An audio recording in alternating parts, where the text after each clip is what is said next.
Persepolis 2, The Story of a Return. The second part of the series takes place in Vienna, where Margie starts her new life at a boarding house because her mother's friend has no room for her at her own apartment. Since she cannot speak German upon arrival, Margie finds it hard to communicate but eventually overcomes it and makes friends. She assimilates into the culture by celebrating Christmas and going to Mass with her roommate. Away from home, Margie's Iranian identity deepens and she is expelled from the school after a verbal altercation with a nun who makes xenophobic comments against Margie. No longer in school, Margie starts living with her friend Julie and her mother. Here, she experiences more culture shock when Julie talks about her sexual endeavors, given that such topics are prohibited in Iran. Soon enough, she undergoes a physical and ideological transformation by abusing drugs and changing her appearance while continuing to move homes. Margie finally settles on a room with Frau Dr. Heller, but their relationship is unstable. Issues also arise in many of Margie's relationships, in which she finds comfort in drugs. She forms a relationship with Marcus, but breaks up with him when she discovers that he has been cheating on her. Margie leaves Dr. Heller's house after she accuses Margie of stealing her brooch. She spends the day on the park bench and realizes that she has nowhere to go and ends up living on the streets for 2 months. When she catches bronchitis, she almost dies, but is rescued and taken to a hospital. Margie reaches out to her parents, who arrange for her to move back, and thus, after living in Vienna for 4 years, she returns to Tehran. At the airport, she recognizes how different Iran is from Austria. Donning her veil once more to go out, she takes in the 65-foot murals of martyrs, rebel slogans, and the streets renamed after the dead. At home, her father tells her the horrors of the war and they talk deep into the night about what she had missed. After hearing what her parents had gone through while she was away in Vienna, she resolves never to tell them of her time there.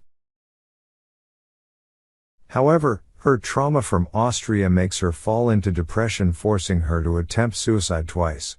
When she survives, she takes it as a sign to live and starts her process of recovery by looking after her health and taking up a job. She also takes up art classes at the local university.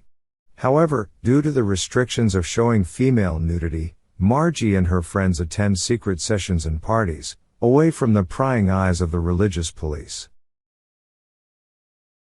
Following her return to Iran, Margie meets Reza, also a painter, and they soon begin to date, but this proves to be frowned upon by the religious police. They are caught holding hands and their families are forced to pay a fine to avoid their lashings. In 1991, Reza proposes marriage to Margie, and after some contemplation, she accepts. Her mother, Taji, warns her that she has gotten married too young, and she soon realizes that she feels trapped in the role of a permanent wife. Margie attends a party, but someone warns them about the religious police. They quickly discard the alcohol and the women cover themselves as the police enter the building. The men make their escape by jumping from the rooftop, but Margie's friend Nami hesitates and falls to his death. Later on in 1994, her marriage has dwindled and Margie confides in her friend, Farnaz, that she no longer loves Reza and wants a divorce. Farnaz advises her to stay together because divorced women are socially scorned, but her grandmother urges her to get a divorce. After much contemplation, Margie decides to separate with a reluctant Reza. She goes to her parents and tells them about her and Reza's divorce, and they comment on how proud they are of her and suggest that she should leave Iran permanently and live a better life back in Europe. In late 1994, before her departure for Europe, Margie visits the countryside outside of Tehran. She also visits the Caspian Sea, the grave of her grandfather, and the prison building where her uncle Anush is buried. In the autumn, Margie along with her parents and grandmother go to Mehrabat Airport for their final goodbye as she heads off to live in Paris. Margie then reveals that her grandmother died in 1996. The book ends with the message, "Freedom has a price."